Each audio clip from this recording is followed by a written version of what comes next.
Hello बच्चों, मैं हूं शुभम मिश्रा और हम लोग हैं Divya academy learning from doing YouTube channel पर।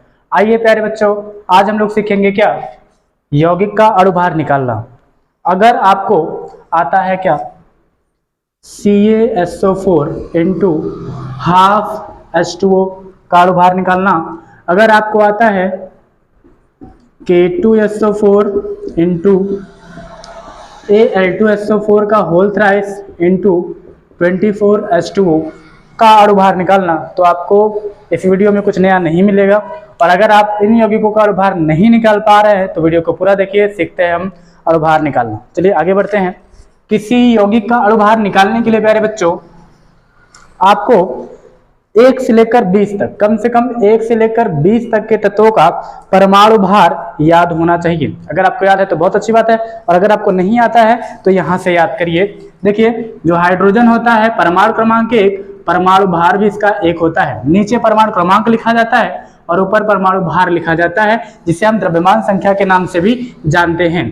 तो चलिए, हीलियम परमाणु क्रमांक 2, जबकि परमाणु भार होता है 4, lithium 3 7, beryllium 4 9, boron 5 11, carbon 6 12, nitrogen 7 14, oxygen 8 16, fluorine 9 19।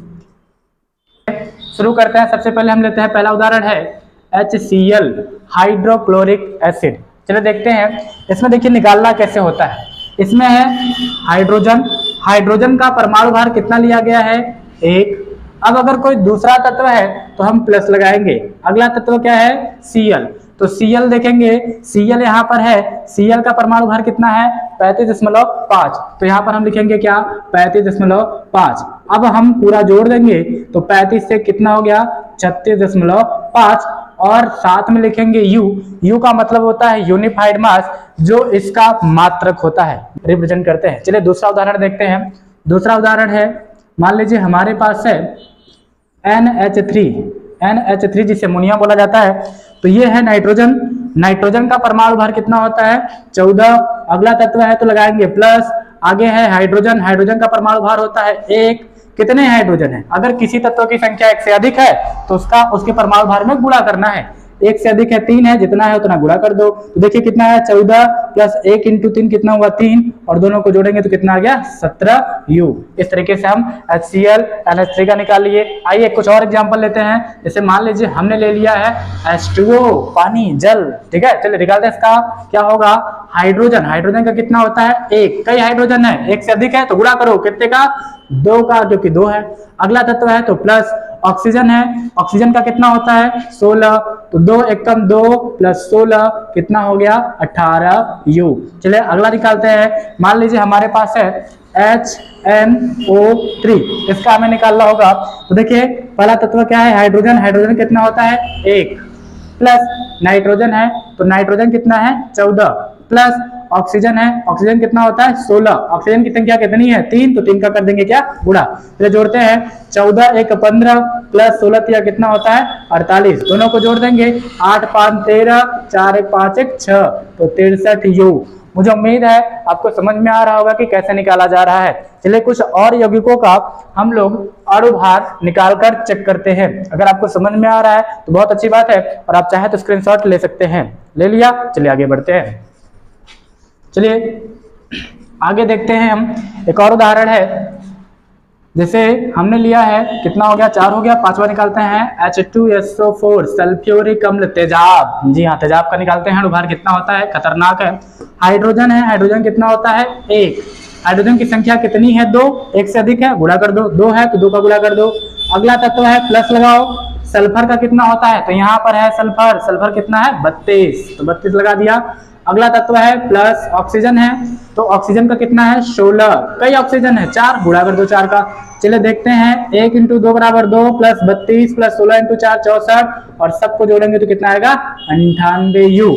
तो मुझे उम्मीद है अब आपको समझ में आ रहा होगा। इस तरीके से किसी भी सूत्र का अणुभार आप आसानी से निकाल सकते हैं, ठीक है। चलिए आगे बढ़ते हैं, कुछ और उदाहरण लेते हैं। जैसे हमने आपको क्वेश्चन दिया था कि निकालिए निकालिए किसका किसका था, प्लास्टर ऑफ पेरिस का। Plaster of Paris CaSO4 into half H2O, इसका भार आपको निकालना था। तो चलिए निकाल कर देखते हैं। कैल्शियम है, कैल्शियम का परमाणु भार कितना है 40, तो लिखते हैं यहाँ पर 40। अगला तत्व है सल्फर, तो प्लस लगाते हैं। और सल्फर यहाँ पर है, सल्फर कहाँ पे है, ये सल्फर कितना है 32 लिखते हैं। अगला तत्व ऑक्सीजन है, तो प्लस लगाते हैं। ऑक्सीजन का परमाणु भार कितना है 16। ऑक्सीजन की संख्या कई है 4, तो गुणा करते हैं। आगे कुछ है तो प्लस लगाते हैं। आगे संख्या कौन सी है 1/2, तो 1/2 लगाएंगे। जब इस तरीके से संख्या लिखी जाएगी तो जो संख्या है वही संख्या एज इट इज लिख देना है। उसके बाद आगे अगर किसी यौगिक के आगे किसी आयन के आगे संख्या लिखा है तो संख्या लिखिए। उसके बाद उस यौगिक के लिए आप इस तरीके का ब्रैकेट लगाइए। ब्रैकेट लगाकर हम इसको सॉल्व करते हैं तो देखते हैं हाइड्रोजन कितना है 1, हाइड्रोजन का होता है 1, कितनी हाइड्रोजन है 2 का गुणा। अगला तत्व है प्लस, ऑक्सीजन का कितना होता है 16, ब्रैकेट क्लोज। चलिए निकाल कर देखते हैं 40 30, 40 और 32 कितने हो गए 72, प्लस 16 चौका कितना होता है 64, प्लस 1/2 और ये 2 एकम 2 और 16 कितने हो गए 18, ब्रैकेट क्लोज। अब ये देखेंगे 1/2 इंटू 18 है तो 2 से 18 कट जाएगा, कितनी बार जाएगा 9, तो ये कितना हो जाएगा 72 और 64 जोड़ेंगे 4 और 2 होता है 6, 7 और 6 होता है 13, प्लस यहाँ पर कितना बचा है 9 और सबको जोड़ेंगे तो कितना आ गया लगभग 145 U। तो ये रहा CaSO4 हाफ H2O का अणुभार अर्थात प्लास्टर ऑफ पेरिस का अणुभार। मुझे उम्मीद है आपको समझ में आ रहा होगा। चलिए देखते हैं एकदम लास्ट उदाहरण और बेहतरीन उदाहरण, वो कौन है फिटकरी। बहुत लोग फिटकरी का सूत्र भी पूछ लेते हैं, कम लोगों को पता होता है, तो याद करिए K2SO4 Al2SO4 का होल साइज 24H2O। तो क्या है K2SO4 Al2SO4 का होल थ्राइस 24H2O, ये है इसका सूत्र। इसको हम बोलते हैं फिटकरी, फिटकरी। चलिए इसका निकालते हैं अणुभार। तो देखिए इसमें क्या है K, तो K का परमाणु भार कितना है, ये रहा 39, हमने लिख दिया। K की संख्या कितनी है 2, हमने कर दिया। आगे तत्व क्या है सल्फर, हमने लगाया प्लस। सल्फर का होता कितना है तो हमने देखा है 32, हमने लिख दिया।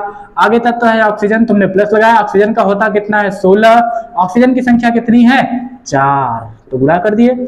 आगे कुछ है तो प्लस लगाना है।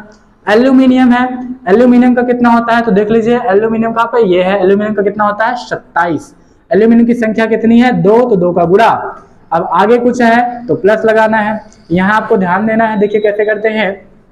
तो ये SO4 का होल थ्राइस का निकालना है, ये ब्रैकेट के अंदर है तो आप ऐसे ब्रैकेट लगाइए। सल्फर का 32 प्लस ऑक्सीजन का होता है 16, कई ऑक्सीजन है 4 तो गुणा, फिर ब्रैकेट क्लोज। ब्रैकेट के बाहर कितना है बच्चों 3 है, तो चलिए हम यहाँ क्या कर दिए 3, यानी इसमें 3 का क्या करना है गुणा। ठीक है, आगे क्या है 24H2O प्लस 24H2O। H का 1 कितना हाइड्रोजन है 2 प्लस ऑक्सीजन है तो कितना हो गया 16। इस तरीके से करते हैं। चलिए देखिए गुणा करते हैं, 39 का 2 करते हैं तो 39 गुना कितना होता है 78, प्लस है 32 प्लस 16 चौका 64 प्लस 27 गुना कितना होता है बच्चों 54, प्लस ये देखते हैं कितना है ब्रैकेट के अंदर है 32 प्लस 16 चौका 64 इंटू में क्या है 3 प्लस यहाँ पर है क्या 24 और यहाँ 2 कम 2 और 16 कितना हो गया 18। चलिए आगे करते हैं, इन सबको जोड़ लेते हैं 4 4 8 2 10 8 18